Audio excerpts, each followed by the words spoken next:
Hey there, poetry freaks. Welcome to Poetry Freaks, the podcast, episode 9. Mad, bad, dangerous to know. You know who that is. That's Lord Byron. And I have here the Poetry Minotaur, which used to be on the bookshelf where we kept the school books back in homeschool days, to tell you where to find the poetry. All right, here we are. We're going to talk about Lord Byron. First, we are going to draw a little phrase. Oh, something fell out. Okay. And I'm going to shake up the Dream Whip box because we are constructing a chain of pearls, a string of pearls poem for the end of the summer. Uh-oh, I jammed my dead father's stapler. Uh-oh, I jammed it. It happened in real life a couple of years ago, and I guess I had to immortalize it on a Post-it now to be immortalized within our string of pearls poem. Congratulations to us. Okay, a poem to read from the last prompt, which was Old Hermit by way of languor. I just wrote this the other day in the waiting room of a dentist's office. Old hermit you are not, but a hermit of wild-haired poet youth does lurk, languor-dazed in your deck of personalities. Inevitable, you, leaping flame of lust, robust though club-footed, your skull cup teeters with passions tipping the brim, and you swim mad strokes toward the ancient, the new, escape in foreign lands, flight from the madness that moves your hands and your feather pen.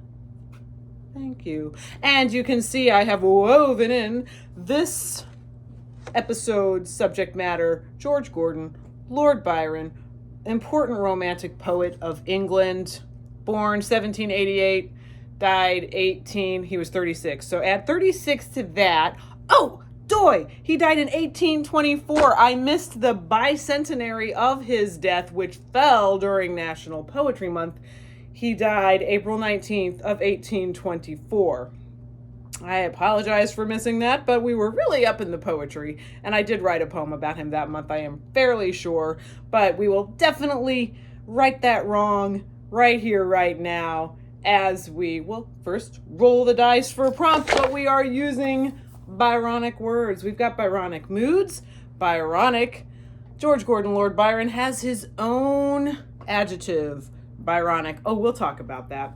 Byronic moods, Byronic words, dice. Way over here, I'm fighting like the sunshine that keeps like landing on my face, and I'm not in the mood. Hey, we got a cat.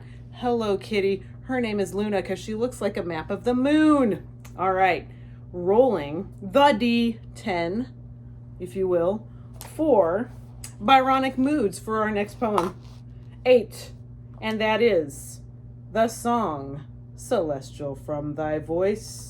Yes, that is definitely from a Lord Byron poem about a death, I believe. Writing about a woman who is being buried. I believe a woman. One always a woman. Okay, 6, rolling the 6 for Byronic words. Rolled a 5, and that is for charms. Well, do they not go together? The song Celestial from Thy Voice by way of charms. So, next time I see ya, there should be a poem built around that business right there. Okay, like I say, 200 years since the death of Lord Byron, it's the 7th month, that was 3 months ago, April of 2024 was the bicentenary. And so I did not know that until I stumbled on an article. It was probably suggested on Google or something from the New Yorker of April 2024. And it's by Anthony Lane. The title is Lord Byron Was More Than Just Byronic, with the little subtitle, 2 centuries after his death, the works of the great romantic poet reveal a sensibility whose restless meld of humor and melancholy feels thoroughly contemporary. All right. And I'm going to just quote from that article briefly here. People who have never encountered a line of his verse may be able to cite Caroline Lamb's verdict on him, quote, mad, bad, and dangerous to know. And in common with Machiavelli, he has had the disturbing honor of spawning his own adjective. Google the word Byronic, and up with a toss of the forelock comes this alluringly dark, mysterious, and moody. The devil take him. But Byron was Byronic. Byron was Byronic. One observer, Lady Mildmay, is said to have felt the full force. Dig this. Once, when he spoke to her in a doorway, her heart beat so violently that she could hardly answer him. She said it was not only her awe of his great talents, but the peculiarity of a sort of underlook he used to give that produced this effect upon her. Kitty, we're talking about Byron here. I wish you would be a little more serious.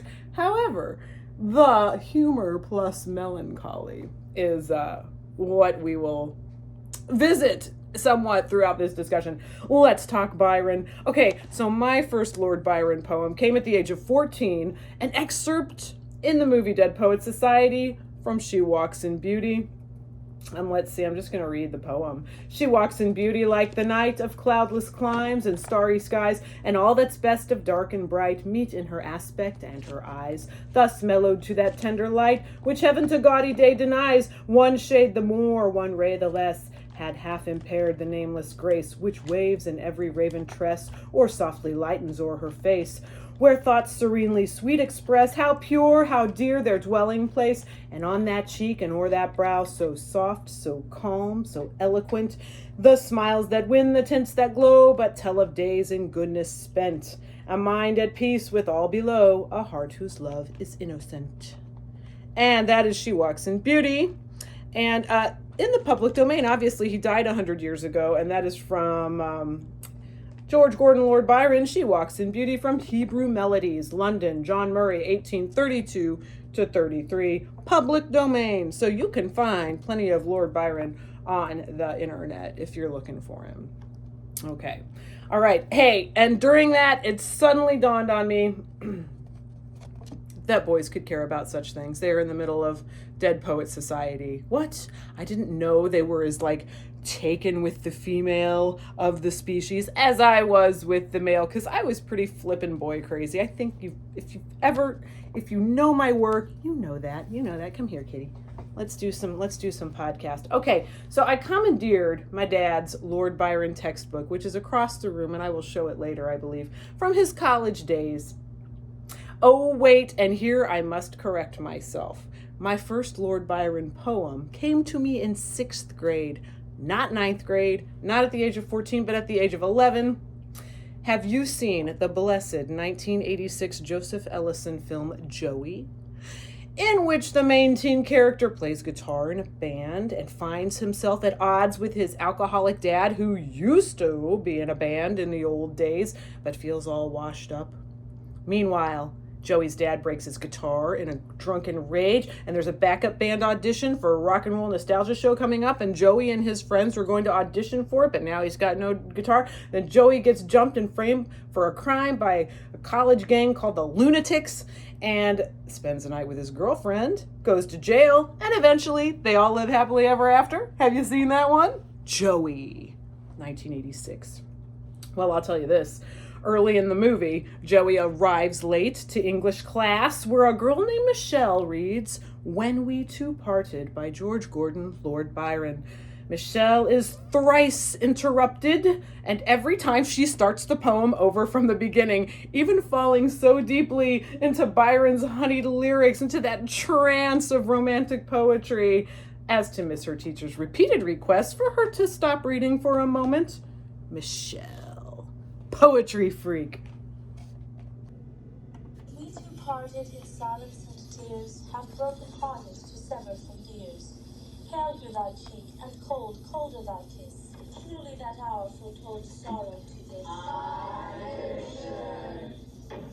Dew of the morning Just a moment, sun Michelle. chill on thy brow. Thank you, It Richard. felt like the Hold it, Michelle. And that is my first Lord Byron, When We Two Parted. Here it is, under early lyrics in my father's textbook, underlined, the vows all broken and the light is thy fame. Now that part we don't hear Michelle read, and furthermore I let Michelle do the reading because that poem came to me in such an auditory way, at such an early age. I don't think I could read it without sounding like Michelle. Sometimes I try to hear it in Byron's voice, but I don't know what that sounded like. Probably freaking Edward from Twilight or something. Anyway, he underlines those lines and puts her fault Oh, Byron would say that, but here is the cover. Exquisite. It's falling off. He was in college in the late 1960s, and there's his name in the cover, which is falling off. All right. Keen. Okay, so I didn't know it was Lord Byron at the time when I was 11 and first heard that poem in the movie Joey. Don't forget that title. Byron was never mentioned in the film Joey, but just imagine Michelle's voice whirling into my head in high school when I landed on When We Two Parted in Dad's literature textbook. It was unreal. Unreal. Probably in high school, I found the poem after those years passing, I watched Joey way too much. The drummer in their little high school group that was auditioning for the Nostalgia was so cute. And Joey was cute, and there was music, and I heard the Ramones in it doing Surfin' Bird. There were a lot of reasons just to keep watching that movie, which I had videotaped off of HBO back in the day. All right. Referring back to When We Two Parted, well, we never left. Once in the Texas years, I just remembered I wrote a little parody of the poem. I remembered while I was writing it. It's already in here, my notes. I wrote a little parody of When We Two Parted like this. When we two farted in violence and beers, that's been done, hasn't it? Lord Byron did it himself, didn't he? Or something like that. You can find it on Instagram at Breakfast Poet, all one word. That's my first Instagram account. Hey, and then while I was writing this, I looked it up and I found it. Boom. And I have a correction. Oh, it had 29 likes, friends. Not bad for poetry, at least in my case. All right, here's the official, and here it is in my little typewriter thing. Can you see it? Yes, and look, I put it right on top of Dad's book, his literature textbook. Now I read it here. When we two farted in slyness and beers, that has been done, hasn't it? No, let me start again because I got all looking in 10 directions. When we two farted in slyness and beers, this has been done, hasn't it? Lord Byron did it himself, didn't he? And that's the official verse with the caption, Lord Byron, I riffed you bad, my darling. That's where we were in May 27th of 2017. Okay, forthcoming, I simply must assemble a collection of these little poems from Breakfast Poet, that Breakfast Poet account, so sit tight for that. Now, my third Byron, this is the final one I will touch upon. My third Byron poem came to me from my dad's literature book, and that was Maid of Athens, Ere We Part. And it was written in 1810 and dedicated to a young girl of Athens. And it's Teresa, what's her name? Does it tell? Teresa, I think Maki. Anyway, I'm not going to look it up.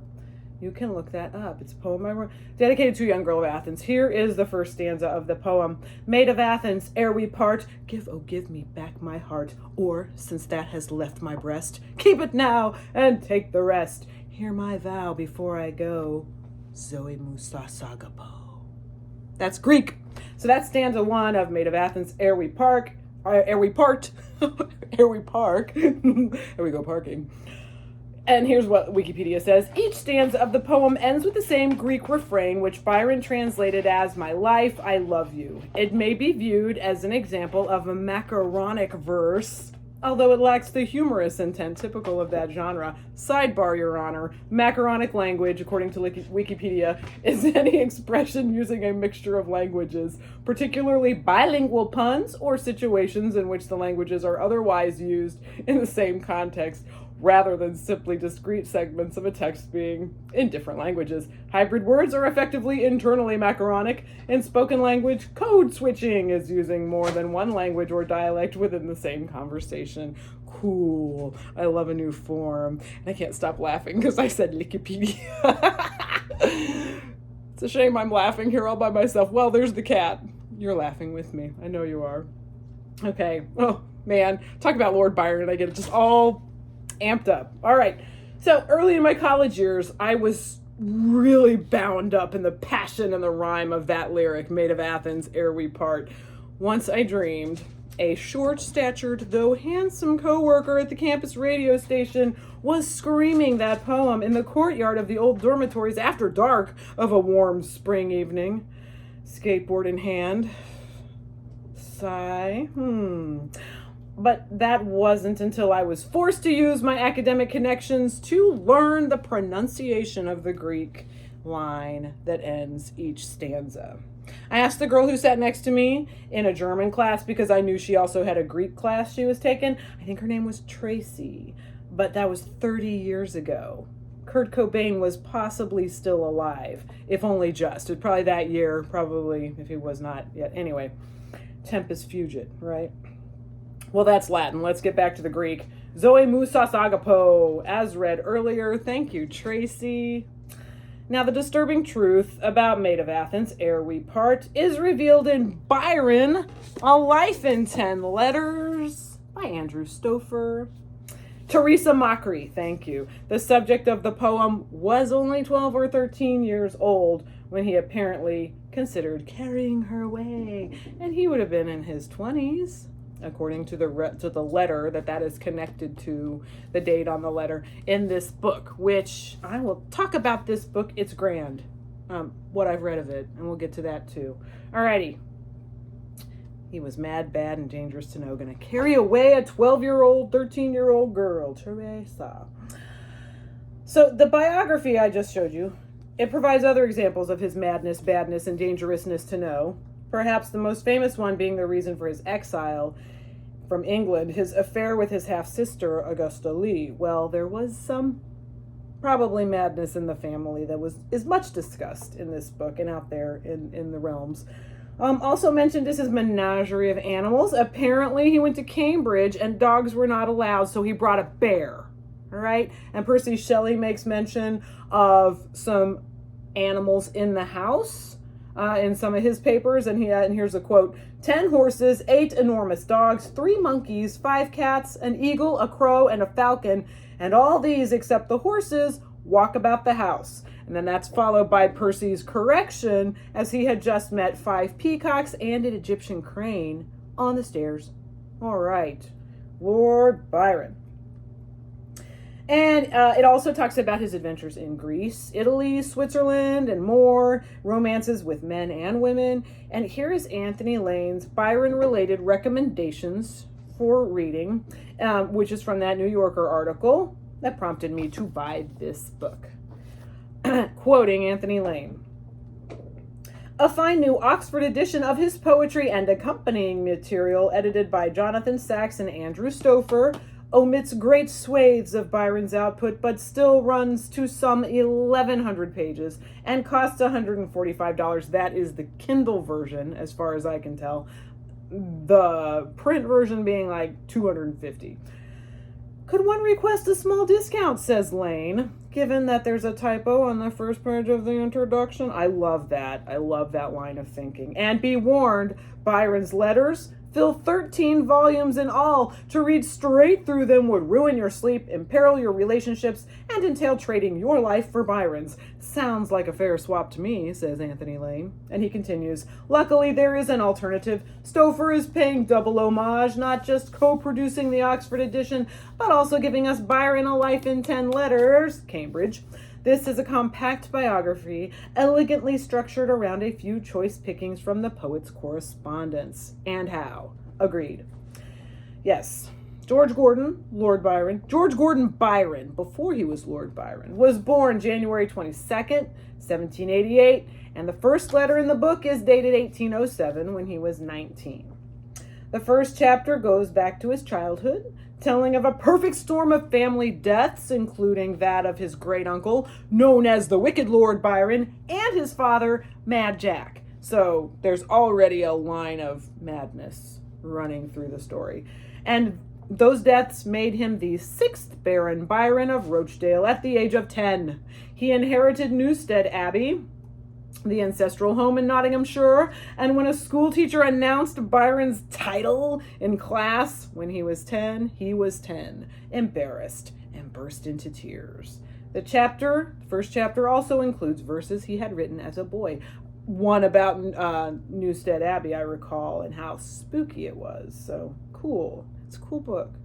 Now, to keep it brief, I'm going to read the chapter titles to give you some idea of the letters and what's going on in Byron's life. First chapter, A Spice of Everything, The Air of Greece, Mad, Bad, and Dangerous to Know, Fare Thee Well, which was to Lady Byron on the end of their marriage, Haunted Summer, The Greenest Isle of My Imagination, Strictest Adultery, A Funeral Pile, To Join the Greeks, and Pilgrim of Eternity. And here I'll just confess that I have read through the first 6 chapters. I'm proud of this, incidentally, to making it past chapter 5, Haunted Summer, in which Byron writes to Augusta about jewels and trinkets he is sending to her and his baby daughter in his exile for the scandal with Augusta, his half-sister. And the chapter dives into the year without a summer. In 1815, Mount Tambora erupted in the Dutch East Indies, now Indonesia, and it caused a volcanic winter. It was the coldest summer on record in Europe. In England, crops were devastated, leading to famine after food shortages already in place since the string of earlier volcanic eruptions and recovering from the Napoleonic Wars. Well, at that time, Byron had installed himself in the Villa Diodati at Lake Geneva with his personal physician, John Polidori. He was visited by the utopian and romantic poet Percy Shelley, Mary Shelley, and Mary's half-sister Claire. They whiled away the cold and stormy days and getting drunk on each other's poetic creativity, that would be Byron and Shelley. In copying the resulting poems, Mary and Claire did that. And best of all, in reading each other German ghost stories from Phantasmagoriana, a collection of old ghost stories from Germany, and writing their own ghost stories in a sort of contest. This is where Byron wrote a partial vampire poem, which Dr. Polidori expanded into a story that Byron was given credit for, and where Mary Shelley began to write Frankenstein, which at some points Percy Shelley was thought to have written, because how could a sweet, gentle woman write such a monster book? Oh, it's such a good book. Flowery language. The difference between reading it when I had just finished college and when I had just had a baby were just astronomical, because there's this thing called milk brain when you're nursing a baby. I won't go into it, but I got dopey and I was like, why all these words? Great story though. I think I'm ready for it again. Yes, I am. Okay. All right, so like the obvious possibility when you consider these chapters of Byron's life, the possibility for me would be the life of Byron equivalent of one sock syndrome, which when you're knitting, you say, hot damn, I'm going to knit me a pair of socks. And then once the first sock is completed, you kind of lose interest and wander off and never make the second one.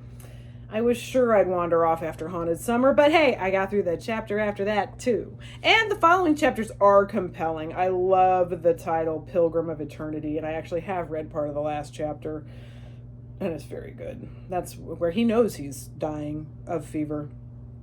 So, Lord Byron might have been difficult in person, let's just say it, but because I found him amid the ignition of my youthful hormones and my captivation with the rhymes and passion of romantic poetry, not to mention his portrait in Turkish regalia, I became fascinated with him.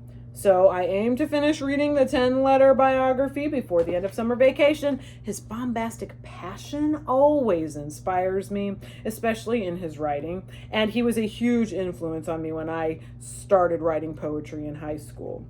The lyric quality, the words he chose, and most of all, his catastrophic depth of feeling, which was always getting me into trouble or getting me laughed at back then, as I absolutely alternately raged and found life far too delicious in a very innocent way. I was just really able to channel it without getting into too much actual trouble, but sometimes people didn't like my attitude. Even if it was good, even if it was too good, even if it was just too bouncy, you know? Too delicious. So Lord Byron died 200 years ago of a fever in Greece, where he fought for the cause, the independence of Greece, dying at the age of 36. Now let us end with Mary Shelley's words about Lord Byron from the front of the 10-letter biography by Stouffer. He chose this quote: "The Lord Byron I find there is our Lord Byron, the fascinating, faulty, childish, philosophical being, daring the world, docile to a private circle, impetuous and indolent, gloomy, and yet more gay than any other." Catch you later, poetry freaks. Grab your poetry hat, let's go grab your poetry we have.